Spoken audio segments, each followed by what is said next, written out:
Hola, ¿cómo estáis?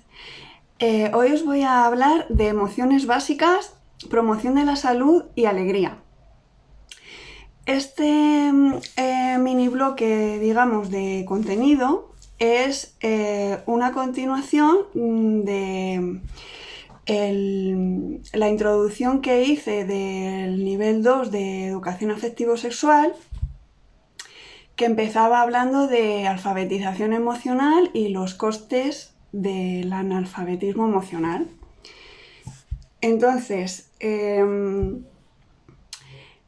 este mini bloque, como digo, pues empieza con una introducción sobre inteligencia emocional para retomar un poquito el hilo, ¿no?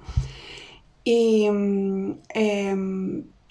lo que cuenta es que Goleman en 1998 expande los planteamientos que hizo sobre inteligencia emocional.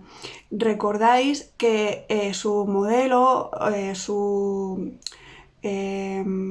no sé si se puede llamar modelo explicativo, su compendio, digamos, sobre inteligencia emocional, lo elaboró en 1995 y lo que hace en el 98 es expandirlo y lo aplica al campo de los recursos humanos, en donde tuvo mayor acogida.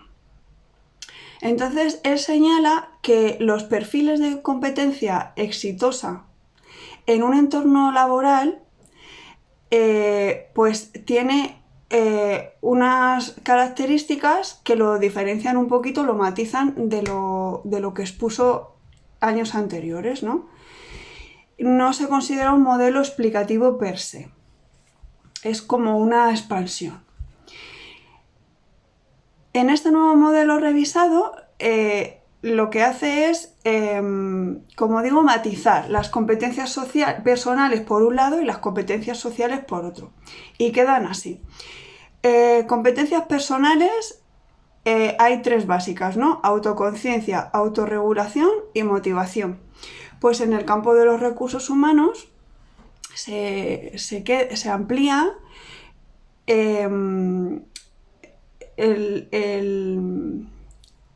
a ver cómo lo digo,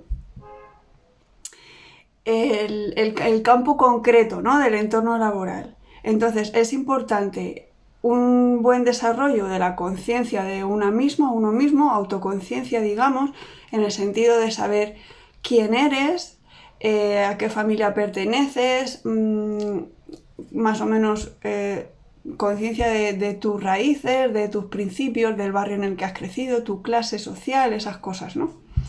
¿Qué propósito tienes en tu vida? Esto sería conciencia de una misma. Conciencia emocional, pues básicamente lo que ya se explicó. ¿Qué emociones siento en cada momento preciso?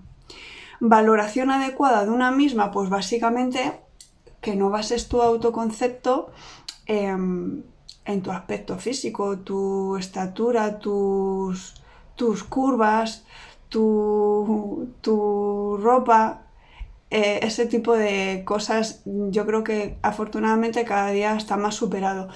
Lo importante es tu propósito vital, tu corazón y, tu fuerza de voluntad para llevar a cabo ese propósito. Eso es, a mi juicio, una valoración adecuada de una misma o uno mismo. Y luego, pues, autoconfianza. Pensar que tienes la capacidad necesaria para llevar a cabo las actividades que sean pertinentes y que te conducen a desarrollar tu propósito.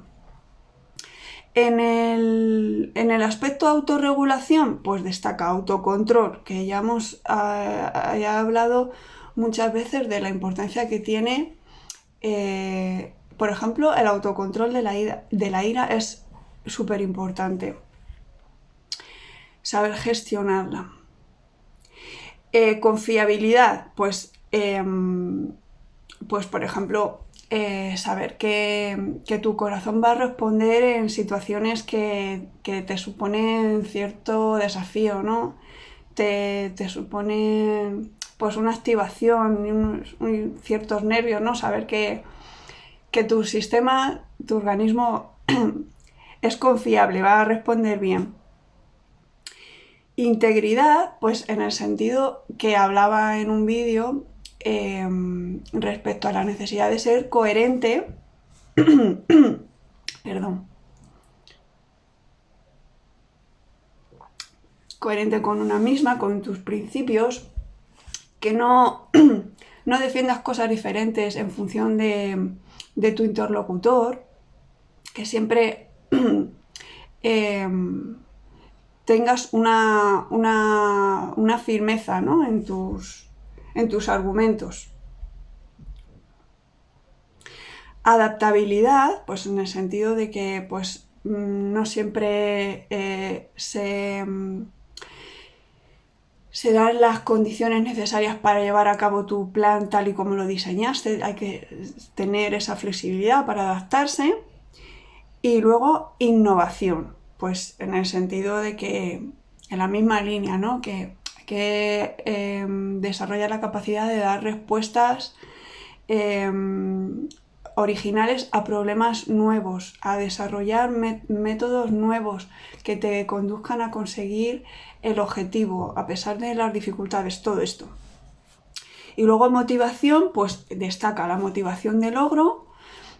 Os recuerdo que hay reconocidas 3 tipos básicos de motivación: motivación de poder, motivación de logro, motivación de afiliación.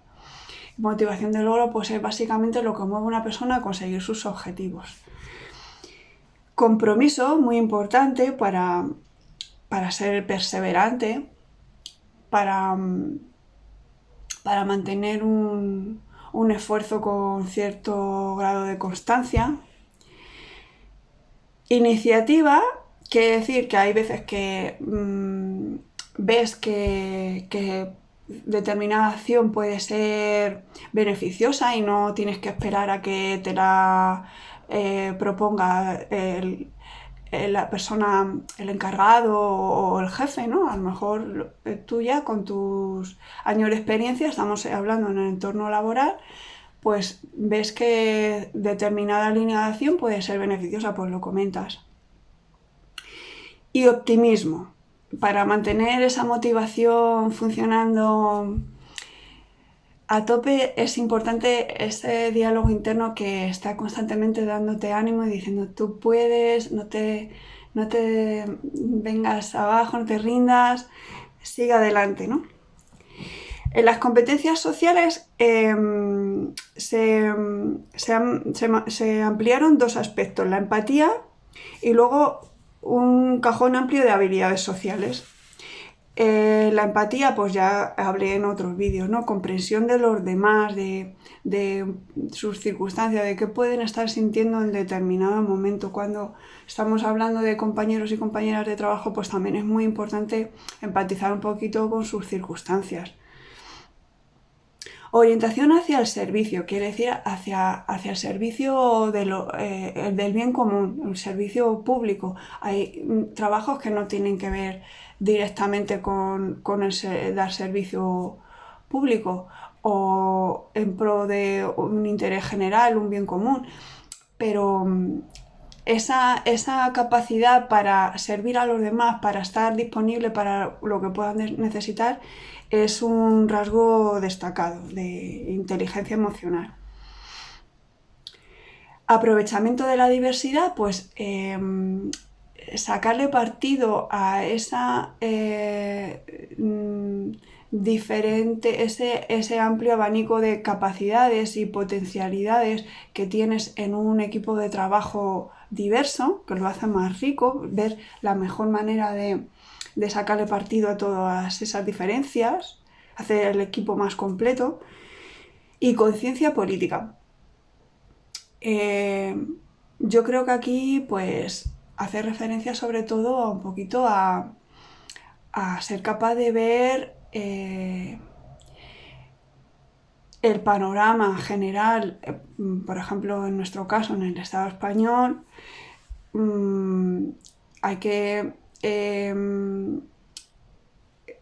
entiendo que esto va... Vamos a ver, en un entorno laboral no se tiene por qué hablar de política, pero sí que es importante, por ejemplo, que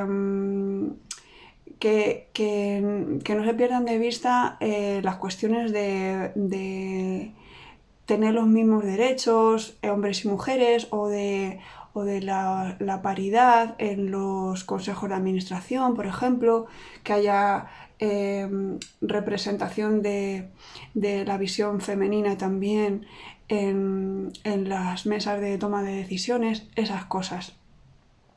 Conciencia política, básicamente eso, ¿no?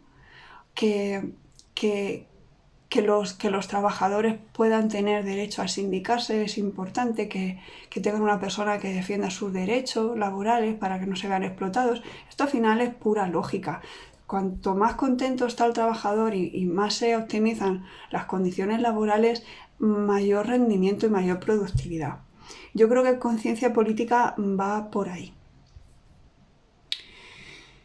Está metido en el aspecto empatía, un poquito pues ponerse en el lugar del otro. Y habilidades sociales, pues habla de influencia, de ser capaz de expresar tu opinión y que tenga cierto impacto, ¿no? en las personas que te rodean. Comunicación, es muy importante saber comunicar bien, porque hay veces que dos personas están básicamente de acuerdo y por déficit de comunicación no logran entenderse y hay roces que erosionan las relaciones. Liderazgo, pues en el sentido de que es una habilidad importante, ¿no? Saber dirigir equipos. En un momento dado el encargado te puede delegar una de sus funciones. Catalización del cambio, entiendo que se refiere a saber ver qué modificaciones, qué cambios pueden ser pertinentes en un momento dado para optimizar el rendimiento y además hacerlo con una eficiencia de tiempo, ¿no? No digamos rápido, porque para hacer bien las cosas no se puede hacer con prisas, pero sí que catalizar el cambio viene a ser esto, ¿no? A darse cuenta con celeridad de que algo no está funcionando y hay que hacer un ajuste. Resolución de conflictos, cooperación y colaboración y habilidades de equipo. Esto, pues, es fundamental, ¿no? Y así es como queda el modelo de inteligencia emocional expandido al ámbito de los recursos humanos. Entonces dice Goleman que con 6 de estas competencias que se han mencionado bastaría para asumir una posición de liderazgo eficaz. Algunas personas destacan más en unas y otras en otros. Yo soy consciente de que este tema no es algo que interesa a la mayoría de alumnos y alumnas de segundo de la ESO. ¿Vale? Estamos hablando de entorno laboral, pero me parecía importante recogerlo por ser un desarrollo aplicado del modelo y porque yo sé que ya a estas edades ya hay algunos alumnos que sienten inclinación hacia el servicio, quiere decir, son felices ayudando a los demás. Y entonces pues me parecía que merecían cierta orientación en este sentido, ¿no? Que vean que esto de la inteligencia emocional no es solamente aplicable a las relaciones y a la autorregulación para un desarrollo académico óptimo, sino que luego tiene también salidas en el ámbito laboral y por supuesto en todos los ámbitos de la vida. Y por supuesto también alumnos que tienen desarrollado cierto grado de conciencia política y ven que el sistema ha colapsado y que hay que hacer más por el planeta. Todo esto pues ya va dando forma a personalidades y a equipos de trabajo. Entonces me parecía importante recogerlo como introducción a este mini bloque de emociones básicas. En cuanto a promoción de la salud, pues he hecho un apartado breve que habla sobre la relación entre mente, emoción y salud, ¿vale? Muy, muy resumidamente. Dice en el libro que la medicina más ancestral se originó como un estudio y trabajo femeninos que comenzaron con el conocimiento y uso de las plantas. Esto, pues, no se habla mucho de esto. Casi siempre nos llevan a Hipócrates como el médico que dio origen a la medicina tal y como la entendemos aquí en Occidente. Pero hay que ampliar el foco y pensar que la medicina no es solamente la medicina que se practica aquí en Occidente. En Oriente hay una medicina tradicional también muy antigua y tiene un enfoque más amplio, más natural, ¿no? Con otras terapias alternativas, y también este enfoque femenino, ¿no? Que parece que todo lo han inventado los hombres. En cada época estas relaciones se han explicado dando prioridad a unos factores u otros. Quiere decir pues, que según iba avanzando y desarrollándose la ciencia, pues se pensaba que unos factores eran más determinantes que otros a la hora de esclarecer esta relación entre mente o pensamientos, digamos, emociones y salud. Hoy día hay un amplio consenso sobre el concepto de salud positiva y hace énfasis en que es más que la mera ausencia de enfermedad.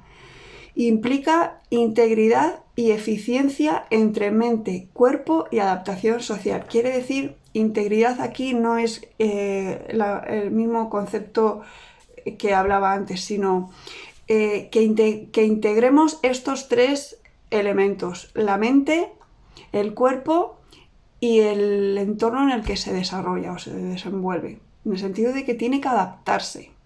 No adaptar el medio a mis deseos, sino al contrario, ver en qué medio te desarrollas y ver qué necesidades hay en ese entorno. La psicología de la salud se definió como un conjunto, o mejor dicho, el conjunto de contribuciones profesionales, científicas y educativas específicas del campo de la psicología a la promoción y el mantenimiento de la salud.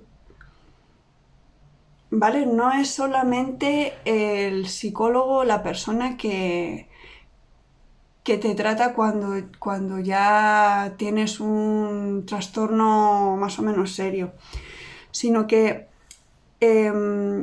se contribuye desde la psicología, desde diversos ejes, por ejemplo, desde el sector educativo, a la promoción y mantenimiento de la salud. Quiere decir un poquito también a cuidarla, a prevenir trastornos.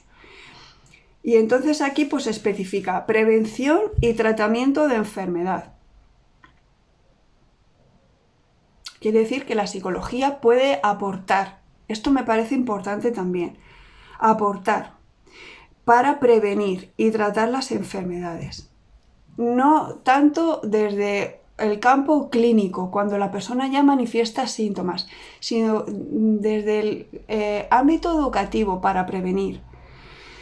Identificación de correlatos diagnósticos y etiológicos de salud y enfermedad. Por ejemplo, correlatos diagnósticos y etiológicos viene a decir que el profesional de la psicología está formado profesionalmente para ver qué correlaciones existen entre determinados cuadros diagnósticos con sus síntomas característicos y sus orígenes, bien que estén demostrados o que se planteen como hipótesis, ¿vale? Para, como se va a ver más adelante, identificar factores de riesgo que, manteniéndolos bajo control, minimicen la exposición a a sufrir determinados trastornos. Y análisis y mejora del sistema sanitario y la salud pública. Quiere decir que estamos capacitados para hacer un análisis de nuestro sistema de salud pública o sanidad pública y ver si nos parece lo más eficiente, si se pueden hacer mejoras. El sistema educativo, en mi opinión, el sistema educativo y la sanidad pública deberían ampliar sus conexiones en este sentido, porque es que muchas veces cuando nos llega un paciente en mi caso no a consulta, pero a recibir consejo, asesoramiento, ya es un trastorno grave, una alteración grave a lo mejor la que estamos viendo y hay menos margen de acción para ayudar a esa persona. Entonces yo creo que el sistema educativo, pues sí que en la asignatura de ciencia, ¿no? ¿Cómo se llame ahora? ¿Cómo va cambiando? Ciencias ambientales o ciencias naturales. Pues de esa asignatura, ciencias naturales, dejar para cursos más adelantados, por ejemplo, cuarto de la ESO o incluso primero de bachillerato, cuestiones más rigurosas de cómo se llaman estas células, cómo se organizan estos tejidos, cuestiones así muy técnicas, dejarlas para esos cursos, y en segundo de la ESO, por ejemplo, tratar aspectos más básicos de cuidado de la salud y prevención de trastornos, ¿no? De alteraciones.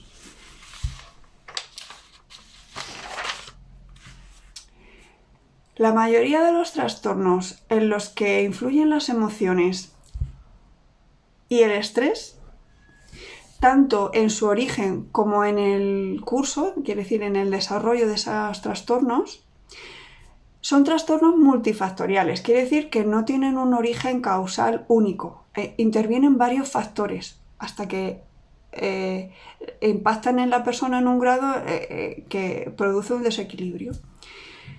Se alude a factores de riesgo que están asociados a una mayor incidencia y que interactúan entre ellos. Para que veáis un poquito la complejidad, no solamente se van identificando factores de riesgo, sino que se ha visto que interactúan entre ellos.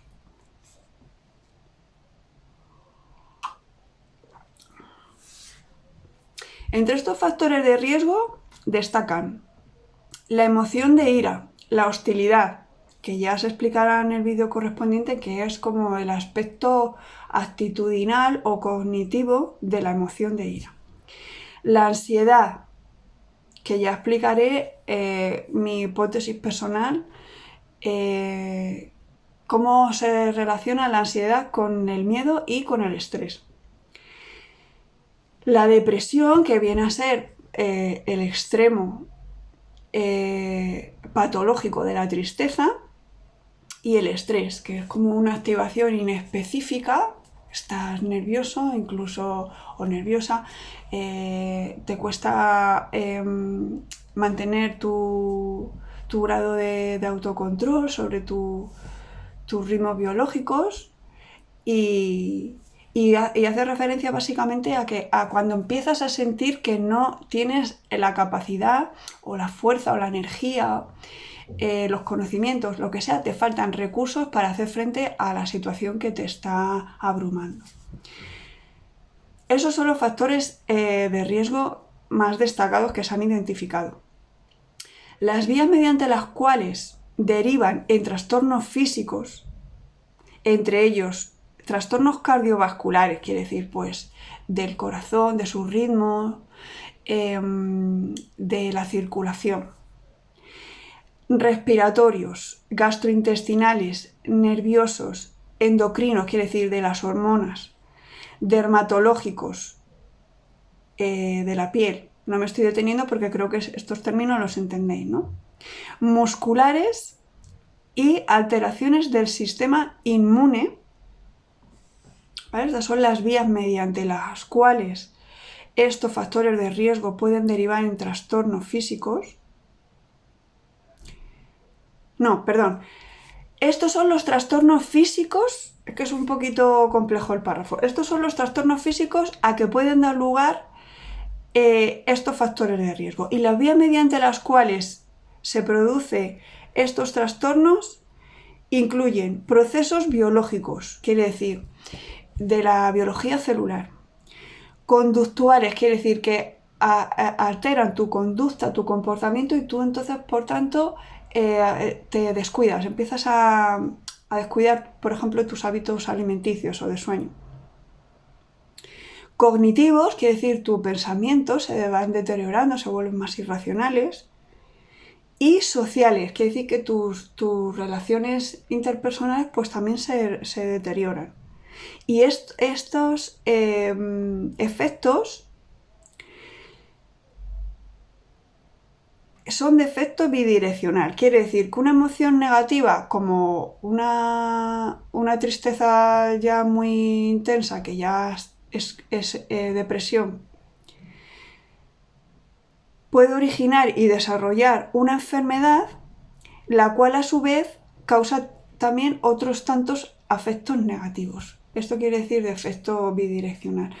Es un poquito complejo el párrafo, pero yo creo que se ha entendido. Factores de riesgo que pueden derivar en trastornos físicos que se han enumerado: cardiovasculares, respiratorios, gastrointestinales, nerviosos, endocrinos, dermatológicos, musculares y del sistema inmune, y las vías mediante las cuales se producen esos trastornos: procesos biológicos, conductuales, cognitivos y sociales, de efecto bidireccional.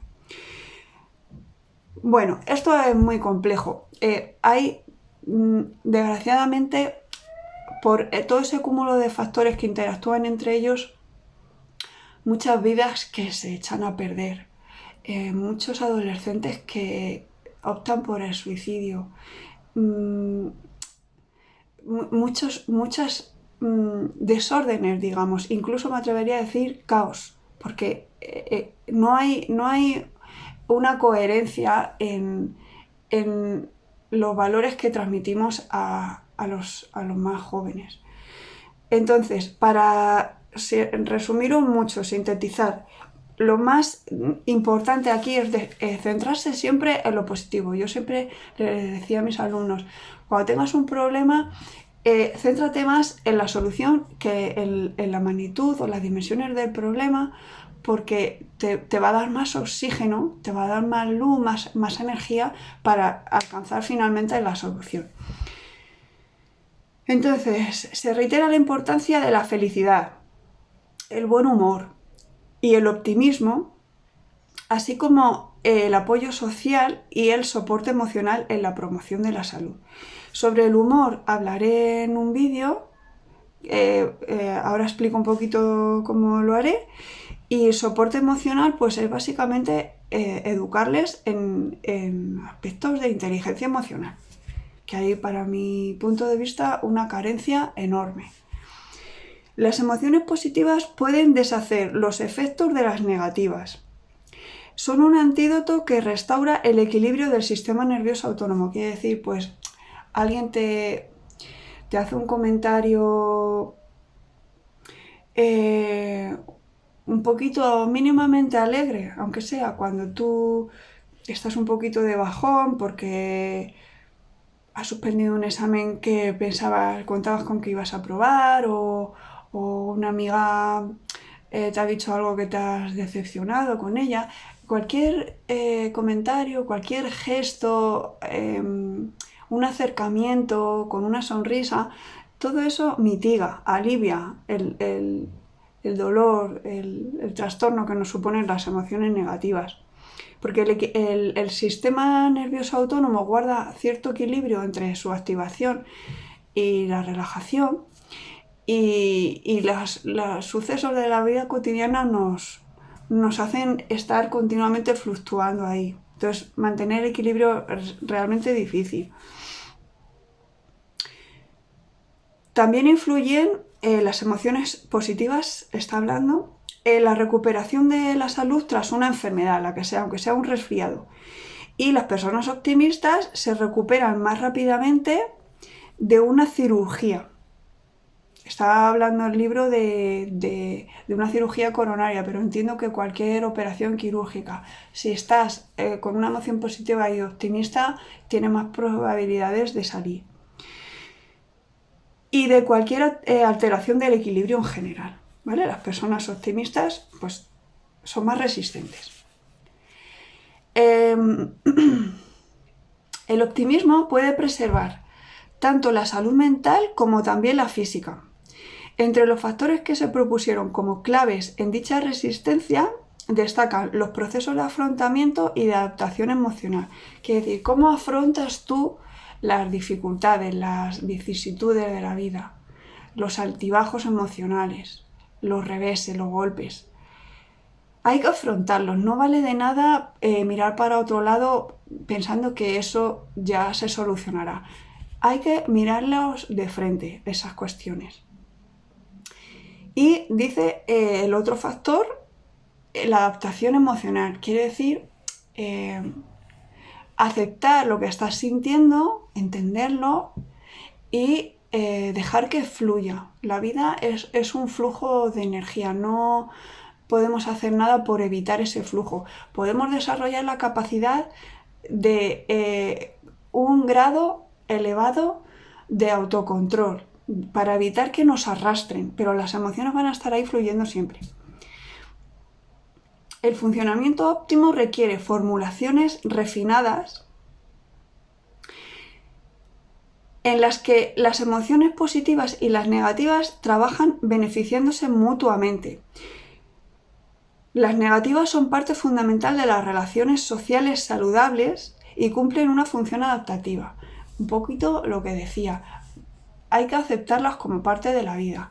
Lo de requiere formulaciones refinadas quiere decir que la persona tiene al final que construir una guía propia para su desenvolvimiento que le permita gestionar su flujo de energía, su flujo de emociones y adaptarse al entorno que le ha tocado vivir, pues intentando dar siempre lo mejor de sí misma, a sí mismo. Entonces, empiezo a hablar de la alegría. Como os decía, es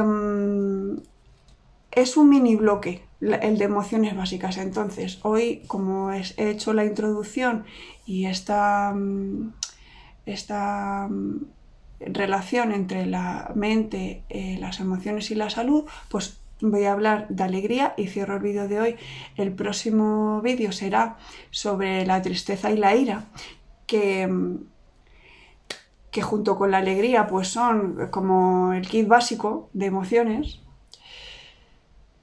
Luego voy a hablar en un vídeo de la relación entre ansiedad y miedo. En otro vídeo hablaré de la relación entre ansiedad y estrés. Luego, para cerrar lo que son las 6 emociones básicas, entran la sorpresa y el asco. Y para cerrar, hablaré de la hostilidad y el humor y el amor y la felicidad. O la felicidad y el amor. ¿Vale?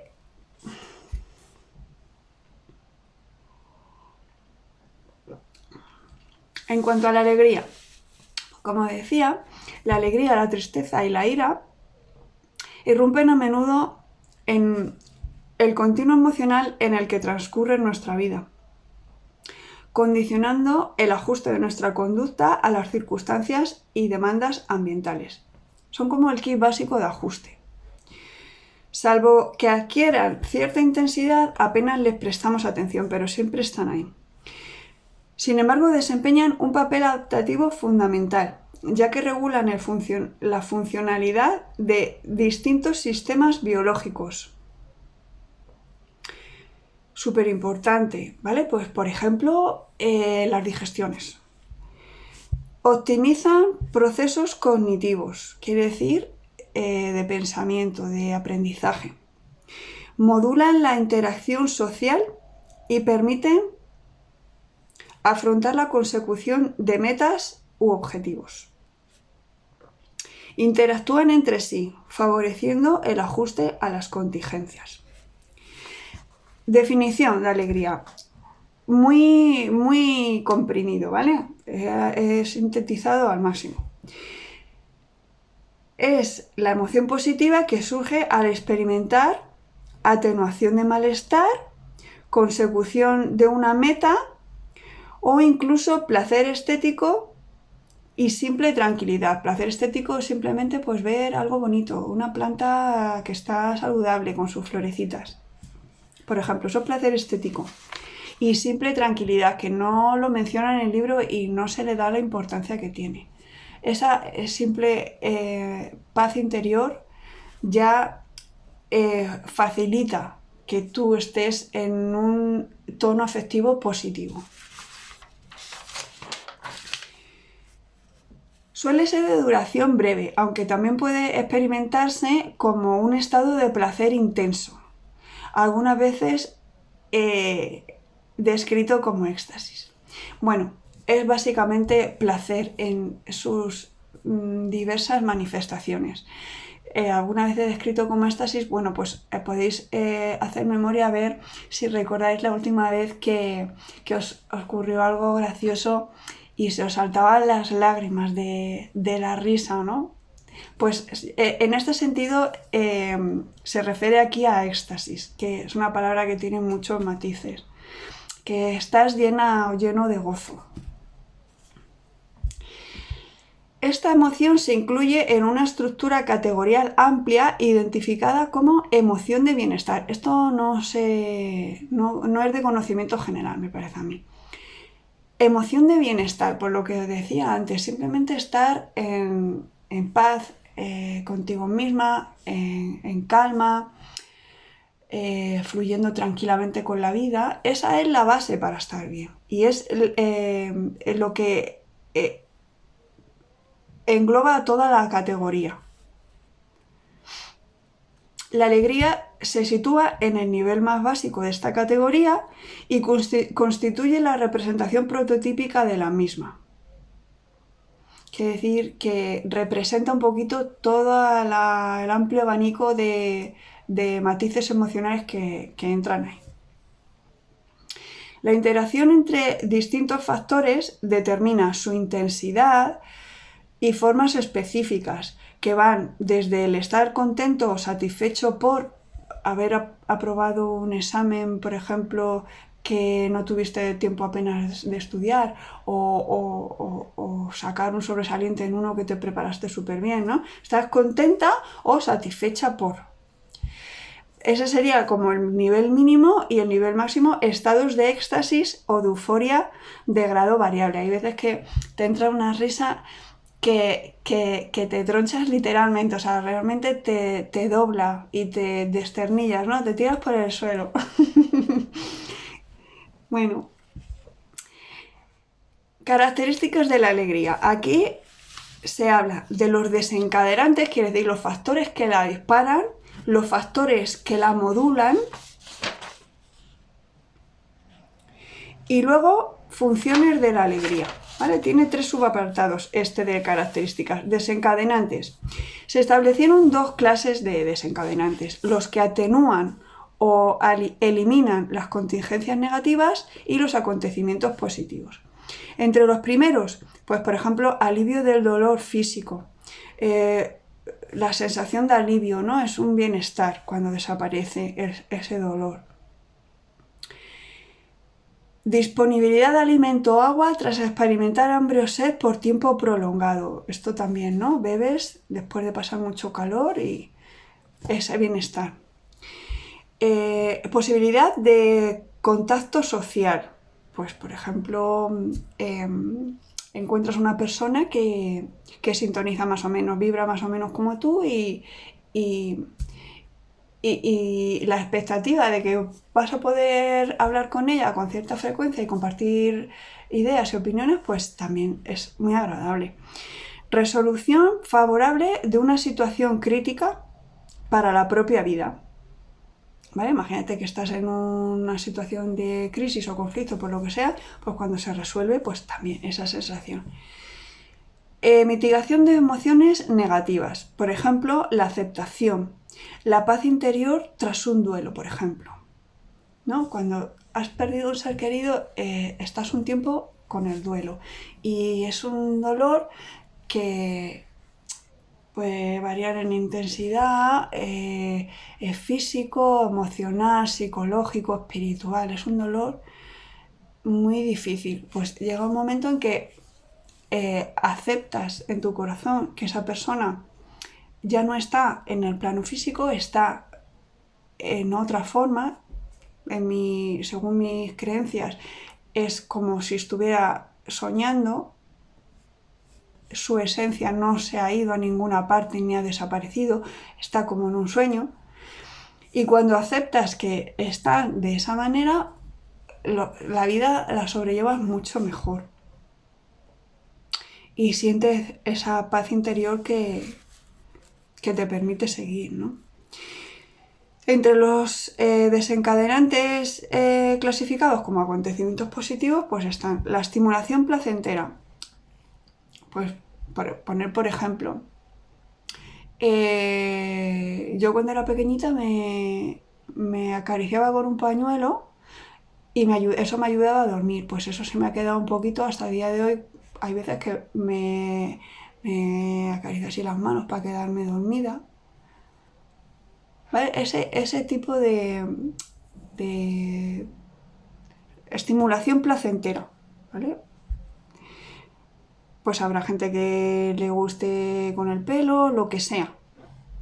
Son estímulos que producen placer. Concertar una cita amorosa, pues es una emoción también un poquito más intensa, ¿no? Porque conlleva muchas más dificultades, pero también es una emoción que pone el corazón ahí a bombear positividad, ¿no? Sentirse apreciada o apreciado por otros.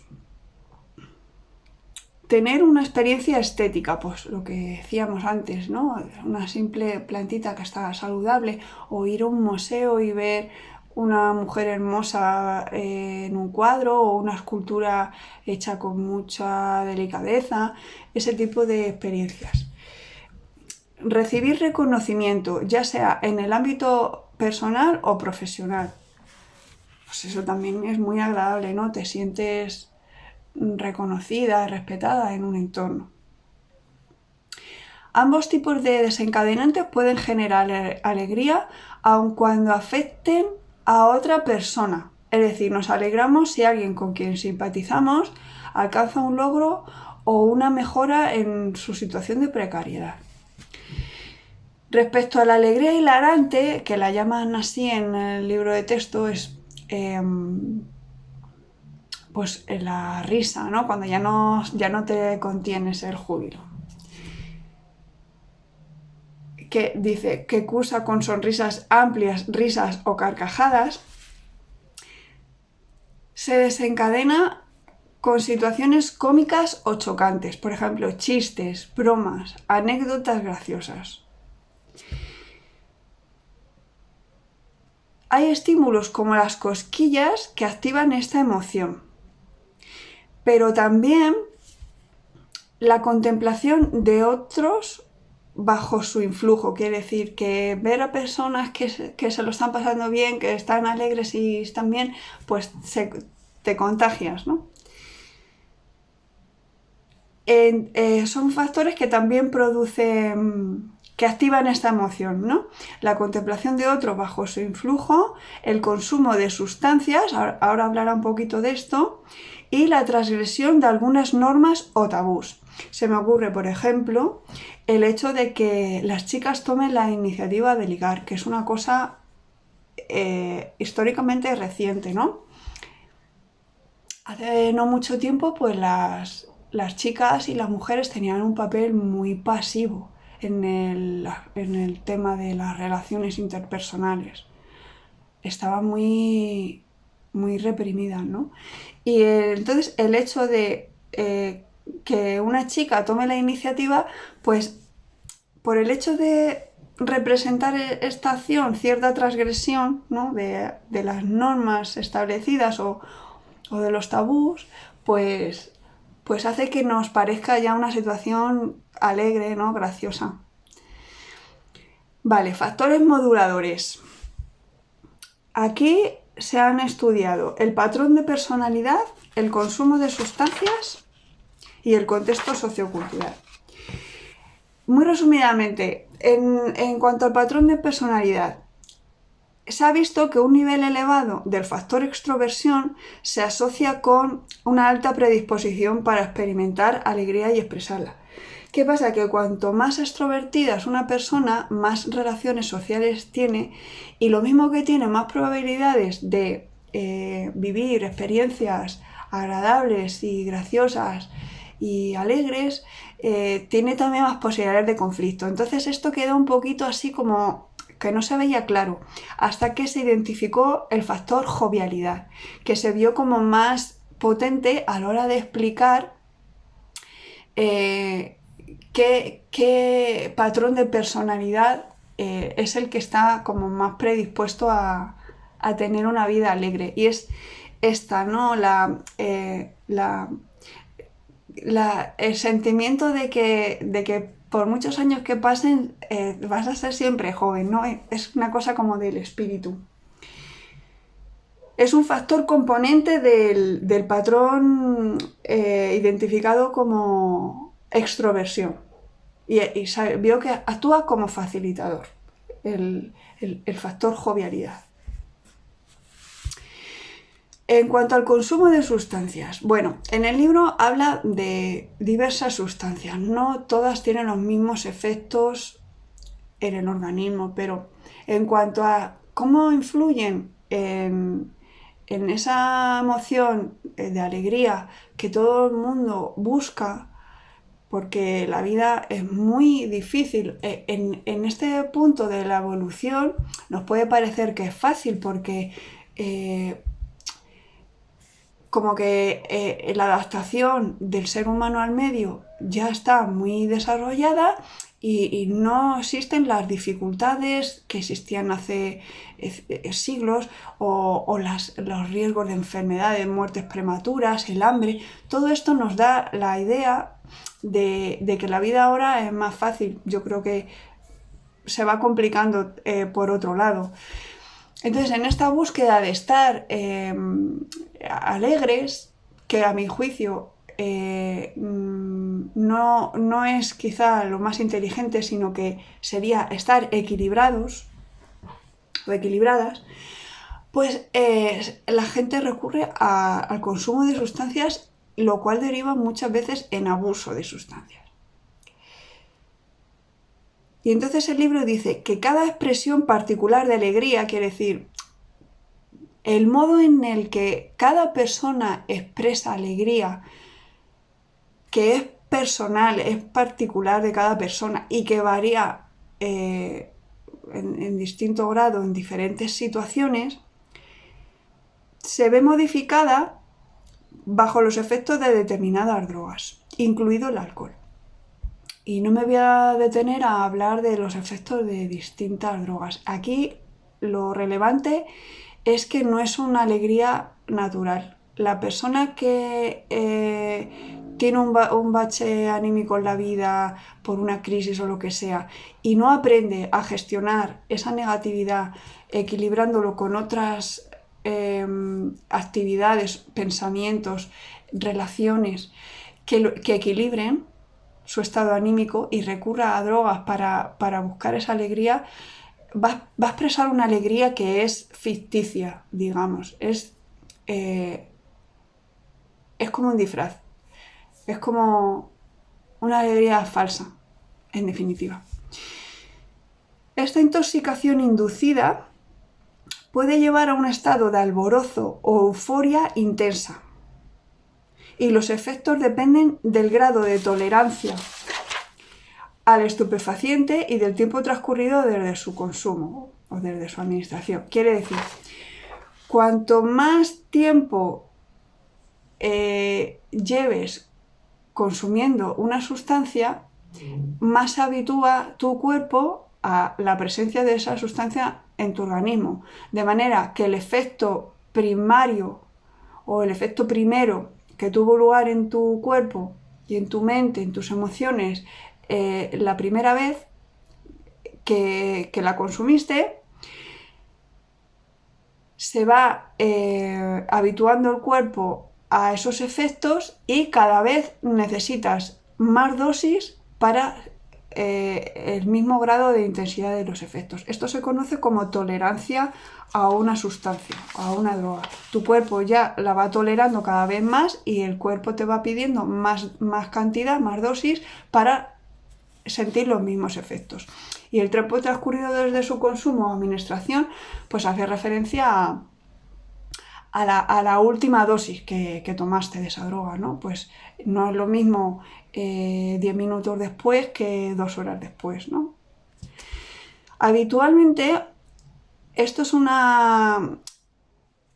parrafito que me gusta mucho porque es muy ilustrativo. Dice, habitualmente las primeras mieles se tornan a la postre acres hieles, es decir, un estado de ánimo displacentero y de decaimiento más o menos profundo toma el relevo al júbilo inicial a medida que disminuye la concentración de la sustancia en el plasma sanguíneo.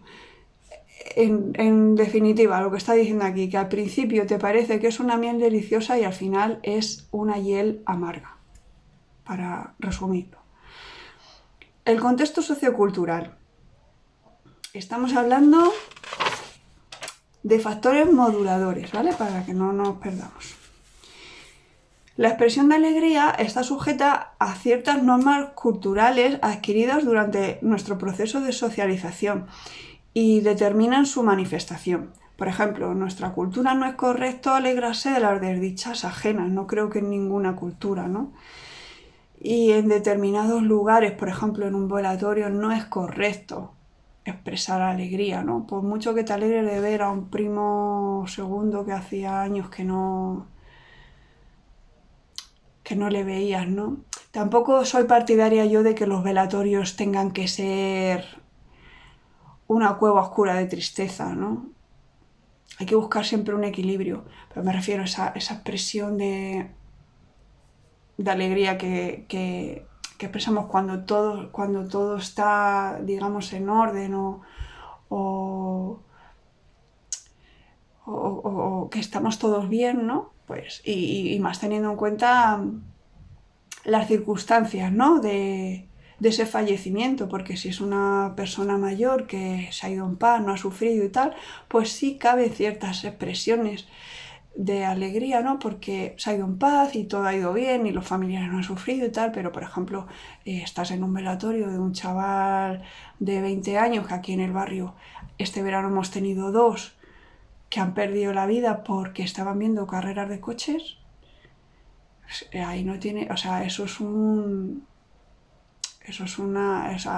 madre de ahí, de ese chaval está rota, no tiene ningún sentido ahí alegrarse de ver a ningún familiar ni nada, ahí te haces cargo, ¿no? Del dolor. Es un poquito empatizar siempre, tener en cuenta las circunstancias que rodean cada situación. Con quien no tenemos suficiente confianza, pues no te atreves a expresar alegría, ¿no? Porque a lo mejor esa persona, que es más bien un desconocido, se piensa que le estás dando confianza para hacer ciertas cosas o decirte ciertas cosas, ¿no? Te cortas.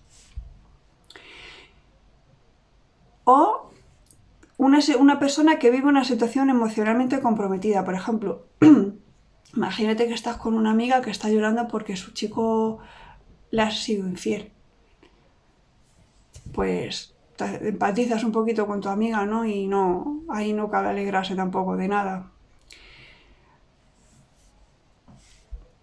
Este tema de la infidelidad es complejo y según van pasando los años se va viendo de manera ligeramente diferente, pero lo que viene a decir aquí es eso, que tienes que ver un poquito más que normas culturales, pues son un poquito costumbres de nuestra socialización, ¿no? Hay situaciones en las que no es correcto expresar alegría.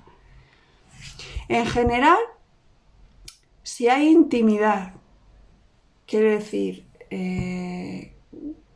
conoces ya en cierto grado a la otra persona, y hay cierta confianza, os habéis confesado, entre comillas, ciertos aspectos íntimos, se expresa de forma desinhibida. La alegría, quiere decir. Y ante desconocidos o en situaciones protocolarias, por ejemplo, en una entrevista laboral, pues tiende a moderarse y adaptarse a las normas sociales preponderantes. Quiere decir, tú en una entrevista de trabajo puedes sonreír ligeramente, pues porque te haga un comentario gracioso el entrevistador o entrevistadora, pero no expresar alegría. Pues al fin y al cabo es una persona que no conoces, ¿no? Habitualmente surge como una emoción desbordante cuya pujanza a veces hace extremadamente difícil su modulación normativa. Quiere decir que la alegría, cuando es auténtica, empuja y es difícil modular su expresión. Se va a expresar tal como es. Vale. Funciones de la alegría. Me voy a ir apurando un poquito porque si no me voy a alargar mucho. Genera efectos en la regulación de los sistemas biológicos y psicológicos y cumple también funciones en nuestra interacción con el medio social. Respecto a los sistemas biológicos, pues básicamente cambios neuroendocrinos que alivian el estrés y optimizan la respuesta inmune. Pues cambios neuroendocrinos, más adelante mencionaré las hormonas que caracterizan la alegría. En cuanto a sistemas psicológicos, en general todas las emociones positivas atenúan a modo de bálsamo, suavizan los correlatos psicológicos de una emoción negativa. ¿Vale? Eso tiene que ver con la serotonina. Ya voy a explicar mejor un poquito más adelante. La alegría reduce la ira y la ansiedad, atempera la agresividad, mitiga la frustración, facilitando la exploración de nuevas opciones de afrontamiento. Actúa como reforzador intrínseco, animando el esfuerzo y la perseverancia en la consecución de metas y permitiendo disfrutar de actividades poco gratificantes, por ejemplo, un trabajo difícil. Es un importante factor de regulación de la interacción social. Informa de nuestra buena disposición para comunicarnos. Básicamente, ¿no? Una ligera sonrisa ya da esa información. Algunos componentes de su expresión tienen una alta determinación genética, quiere decir que ya son observables en bebés, y otros se aprenden y están cargados culturalmente. Por ejemplo, la retirada del gesto risueño cuando una interacción nos sobrecarga o desborda, se puede interpretar como una señal de querer finalizar la interacción o de que sentimos que ya no nos agrada. A lo mejor simplemente es que te tienes que ir. Y entonces la manera de informar a esa persona que no puede seguir interactuando es esa, que la sonrisa desaparece. Así, la sonrisa sirve tanto para favorecer la interacción de carácter amistoso como para inhibir un posible comportamiento hostil en el otro. Por esta capacidad de suavizar la relación, la interacción. El estado de ánimo jovial predispone a desarrollar conductas prosociales, quiere decir, de cooperación con los demás o de prestarles ayuda. Aunque este efecto altruista puede verse contrarrestado cuando intuimos que nuestro gesto puede no agradar o incluso llegar a perjudicarnos. La activación de la alegría.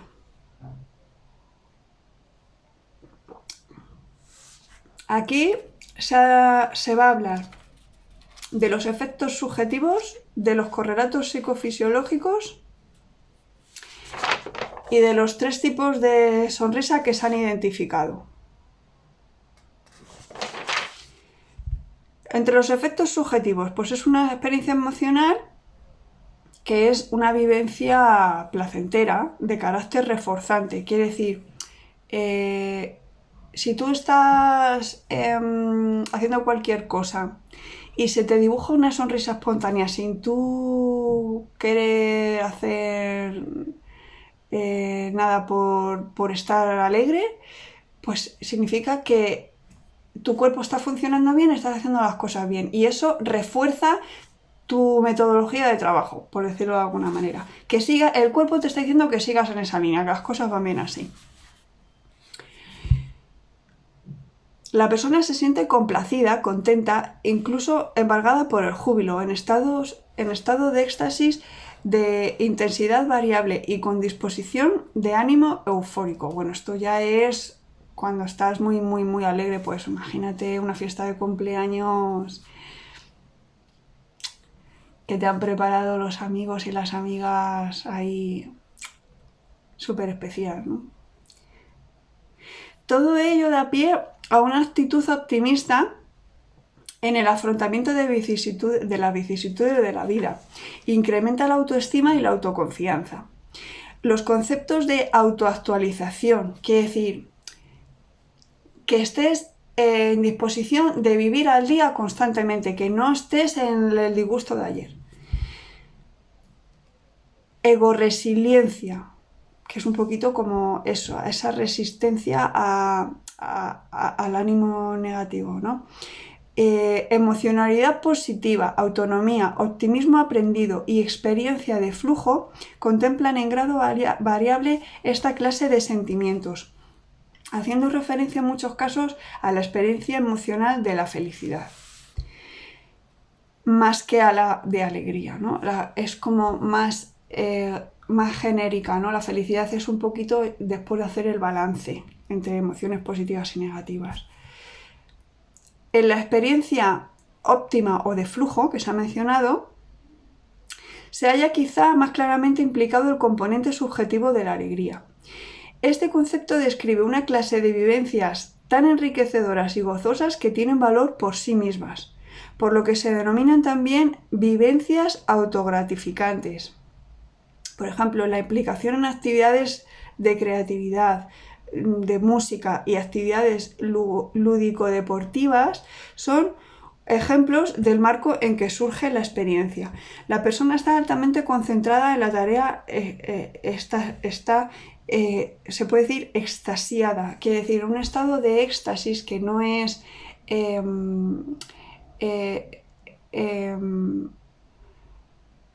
el éxtasis que se puede entender cuando dos personas están en el gozo sexual, ¿no? Sino un éxtasis apacible.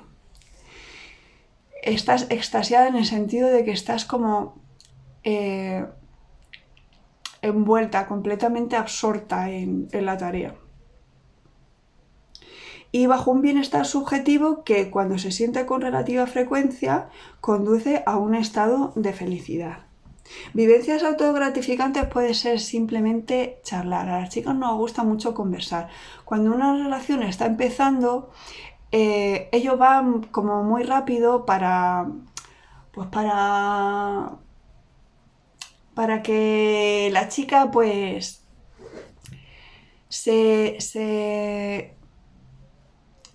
¿cómo decir? Ceda a sus deseos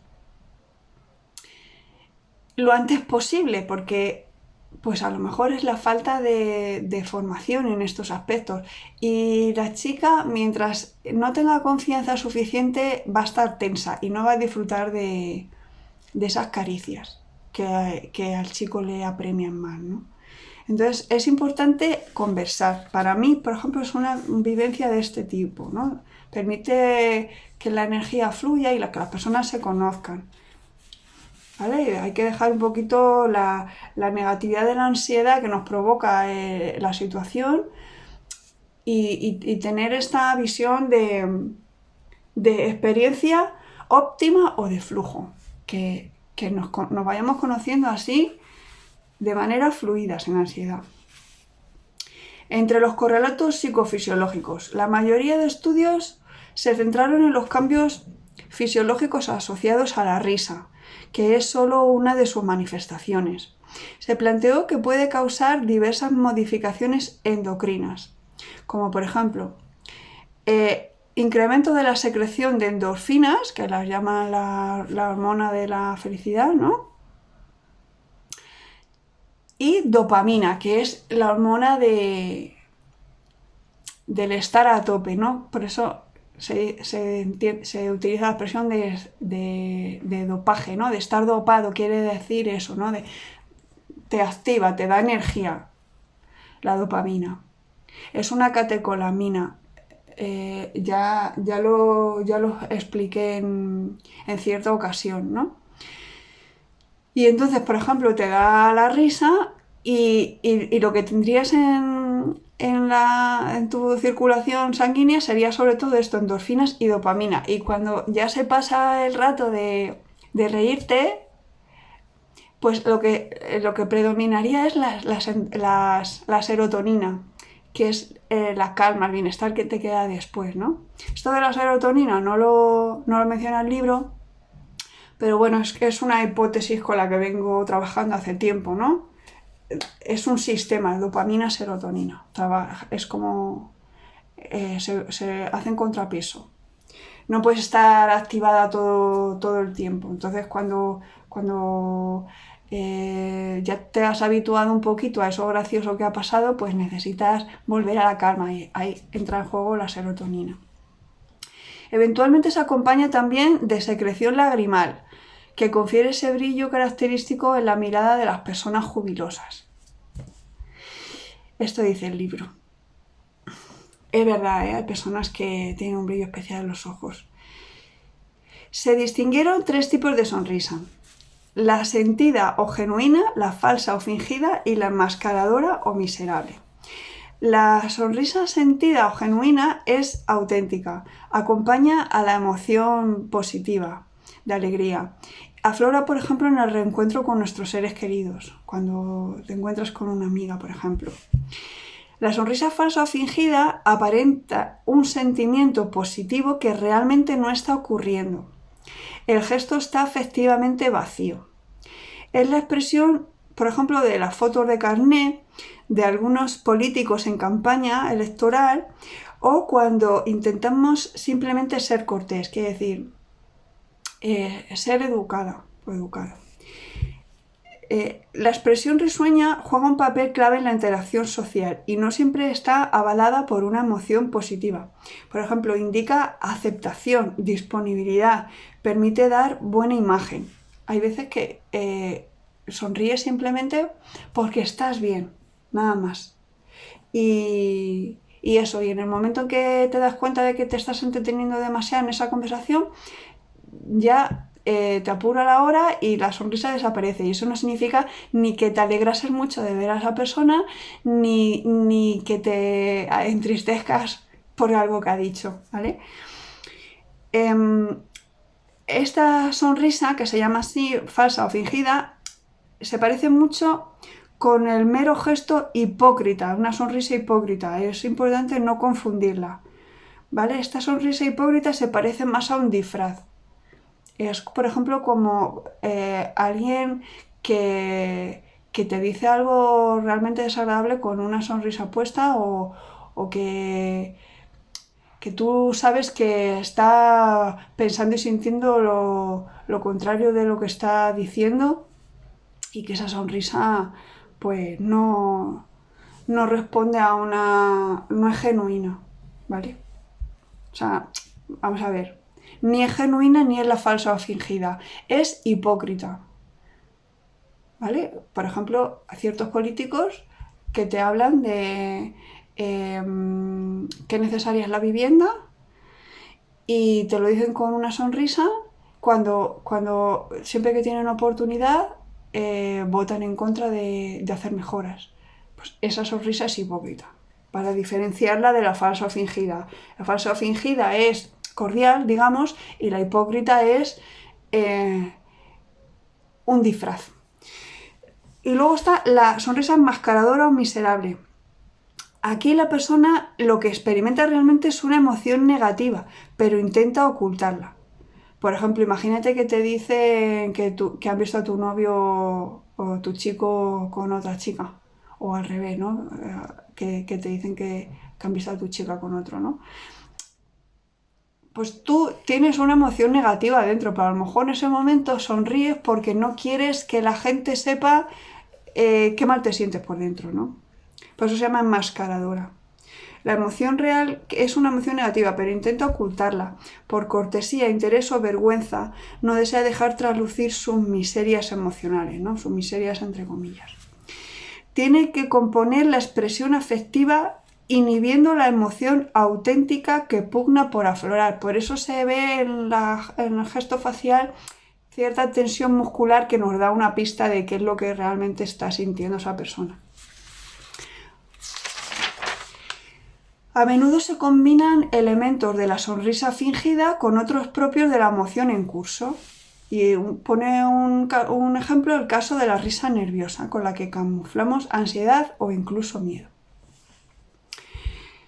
Vale, y ya para terminar, las consecuencias de la alegría. Pues se va a hablar de 3 subapartados: efectos cognitivos, conducta social y la alegría patológica. Entre los efectos cognitivos, pues bueno, se comprobó que facilita el recuerdo de información positiva. Cuanto más elevado sea tu estado de ánimo, tu memoria va a hacer que sea la información positiva la que aflore en tus recuerdos. Incrementa la flexibilidad cognitiva. En este sentido, promueve un mejor manejo y una mayor amplitud en la organización y delimitación de categorías mentales, facilitando así la génesis de soluciones creativas e innovadoras a los problemas. Esto es súper importante, la flexibilidad cognitiva. Cuanto mejor organizado tengamos nuestros conceptos sobre el funcionamiento del mundo, más fácil nos va a resultar tanto adaptarnos como proponer soluciones creativas. Nos mostramos más dispuestos a explorar y experimentar nuevas situaciones. Nos resulta más fácil planificar y tomamos decisiones más resolutivas, integrando la información disponible y analizándola de modo heurístico y sistemático, asegurando así una visión completa de la situación.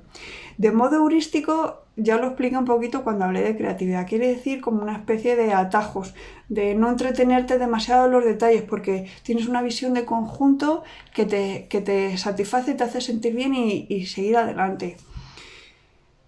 Y no por ello deja de ser sistemático. Tú procesas la información negativa, pero no dejas que te absorba la atención.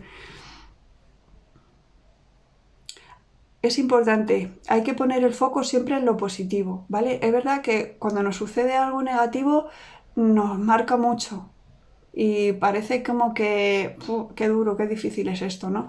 Pero hay que tener este chip siempre activo, poner el foco siempre en lo positivo. En cuanto a la conducta social, en general, los sentimientos positivos promueven conductas y actividades que alientan el gozo y el mantenimiento de esta clase de afecto. Lo que hay que procurar es llevar a cabo dentro de un marco racional y responsable, de modo adaptativo. Por ejemplo, planificando los fines o experiencias positivas, ¿vale? No esto de un marco racional y responsable va, a mi entender, por evitar consumo de sustancias, de drogas. No es buscar la alegría porque la vida si no tiene sentido. No. Lo que hay que buscar siempre es el equilibrio, en mi opinión. El afecto positivo nos hace más generosos, incrementa nuestra inclinación a prestar ayuda y asumir responsabilidades. Nos sentimos más abiertos a relacionarnos, a crear nuevos lazos sociales y estrechar más los ya existentes. Tanto el apoyo social como los vínculos de amistad constituyen mecanismos adaptativos.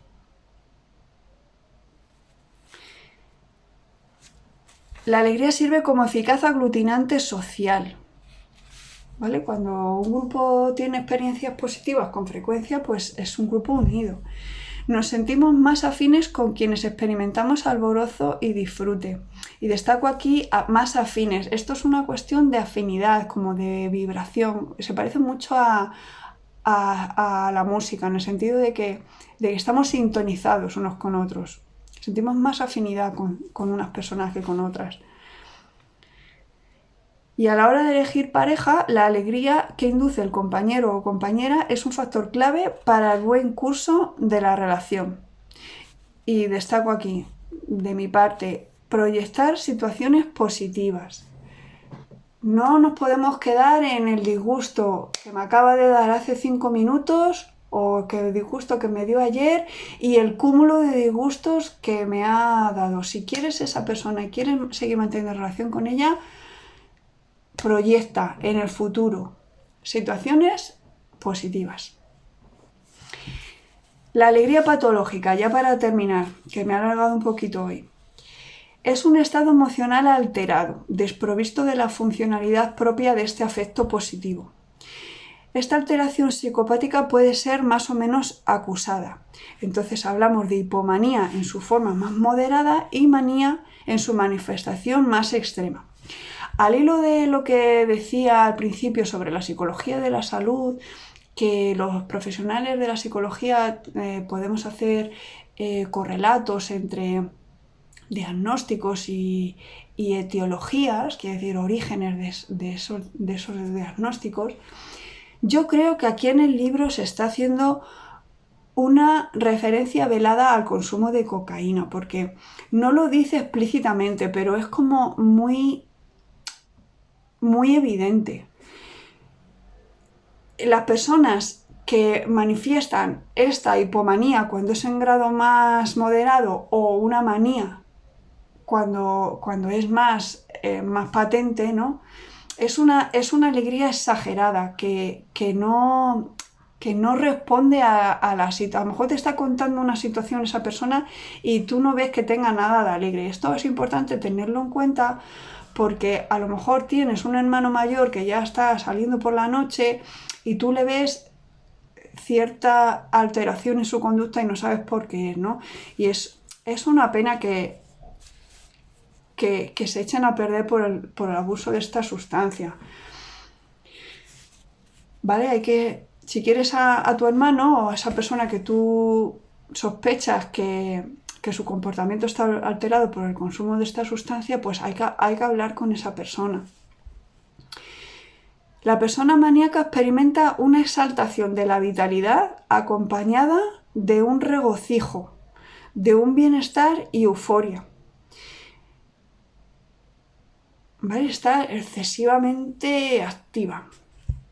Puede ser que sea una persona con hipomanía o manía por otros factores y no por el consumo de cocaína, pero yo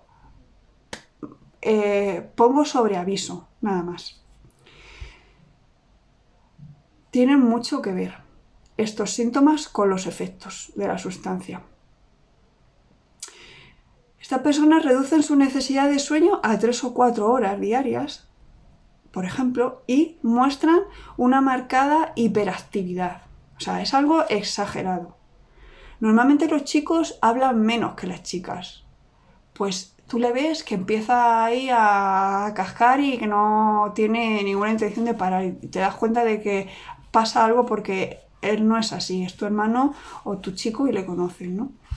Despliega un discurso acelerado y explosivo, en tono elevado, adornado con abundantes gestos y que incluye contenidos de matiz imperativo, quiere decir, pues tiene que ser así porque yo lo mando, ¿no? Por ejemplo. Humorístico o insultante. La hiperactividad a menudo resulta en promiscuidad sexual, son ejemplos, puede derivar en una promiscuidad sexual o, por ejemplo, un activismo político excesivo, que tú le ves que se implica demasiado. La política tiene importancia indudablemente, pero no lo es todo. Entonces, tienen un juicio social defectuoso en el sentido de que que lo ven todo desde su propia perspectiva y no son capaces de empatizar, a lo mejor de ponerse en el lugar de los demás, ¿no? Entiendo yo que juicio social defectuoso va por ahí. Este juicio social defectuoso, junto con esa sensación de grandeza, pues da lugar a conductas peligrosas, tanto para sí mismas, o sea, para sí mismos como para los demás. ¿Vale? Hay muchos accidentes de tráfico que se producen por el consumo de cocaína o de alcohol o lo que sea que la persona haya consumido para estar en un tono alegre que él considera el adecuado. Y hay accidentes de tráfico que cuestan la vida de muchos jóvenes. Este ánimo alterado suele convertirse en irritabilidad, hostilidad y agresividad. ¿Vale? O sea, para que veamos a dónde conduce esta manía que puede estar originada, entre otros factores, por el consumo de cocaína.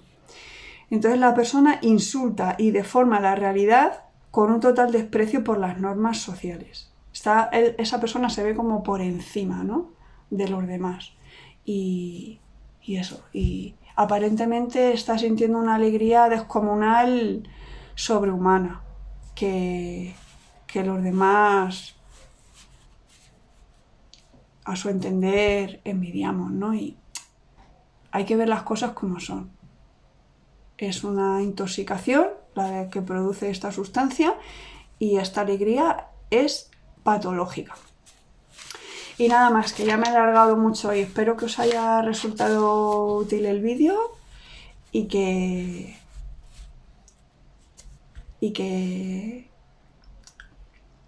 le saquéis provecho a este mini bloque de emociones básicas y promoción de la salud. Gracias por estar ahí, hasta pronto.